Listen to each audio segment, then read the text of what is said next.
मनुष्य के अंदर दया, उपकार, स्नेह, प्रेम जैसे अच्छे गुणों के साथ ही कुछ दुर्गुण भी होते हैं।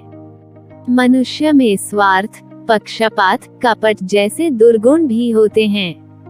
धार्मिक ग्रंथों में कहा गया है कि जो जैसा करता है वैसा ही फल भोगता है।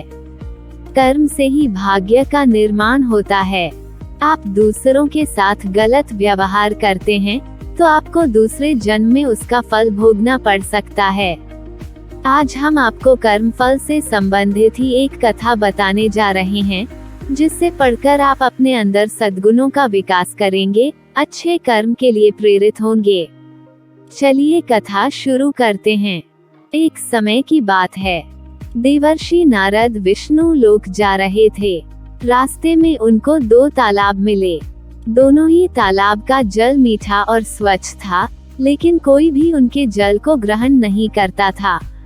कुछ दूर आगे चलने पर उनको आम के 2 फलदार वृक्ष मिले। उस पर मीठे फल लगे थे, लेकिन दुख इस बात का था कि कोई उनको छूता तक नहीं था। नारद जी बड़े सोच में पड़ गए। अपने मार्ग पर आगे जा रहे थे, तभी रास्ते में 2 गाय दिखीं। उन दोनों ने नारद जी को बताया कि वे दोनों भी दुखी हैं, क्योंकि उनका दूध तो बछड़ा भी नहीं पीता है। ये सभी बातें सोचते हुए नारद जी भगवान विष्णु के पास पहुँचे और तालाब, पेड़ तथा गायों के दुख को बताया। इस पर श्रीहरि ने कहा कि यह तो उनके ही कर्मों का फल है। फिर भगवान विष्णु ने उन तीनों के पूर्व जन्म की बातें बताई। उन्होंने कहा कि वे दोनों तालाब अपने पूर्व जन्म में 2 बहनें थीं। दोनों के पास धन की कमी नहीं थी, दोनों ही दान करती थीं, लेकिन पक्षपाती थीं। केवल अपने परिचितों को दान देती थीं। नारद जी ने उनके उद्धार का उपाय पूछा तो भगवान बोले, जब उनके जल से खेतों को सींचा जाएगा और लोगों का कल्याण होगा। फिर उन्होंने बताया कि आम के दोनों वृक्ष पूर्व जन्म में बहुत बड़े ज्ञानी तथा विद्वान थे। उनका दुर्गुण ये था कि वे स्वार्थी थे, अपना ज्ञान किसी को नहीं देते थे। उनके ज्ञान से मानव समाज को लाभ नहीं मिला। विष्णु जी ने कहा कि उन दोनों वृक्ष का उद्धार तभी होगा जब उनके फलों के बीज से बाग लगाए जाएंगे, उसके फल दूसरों को खाने को मिलें। ऐसे ही उन्होंने उन 2 गायों के बारे में भी बताया।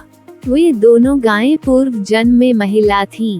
वे केवल अपने पति तथा बच्चे का ही ध्यान रखती थीं। वे दोनों संकीर्ण सोच की थीं। उनमें छल कपट था। उन दोनों गायों का दूध जब निर्बल, रोगी और गरीब बालकों को पीने के लिए मिलेगा, तो उनका भी उद्धार हो जाएगा। ये बातें सुनने के बाद नारद जी उन तीनों के पास बारी बारी से गए और उनके उद्धार का उपाय बताया। फिर तीनों ने बताए अनुसार ही व्यवहार किया, जिसके बाद उनका उद्धार हो गया तथा दुख दूर हो गया।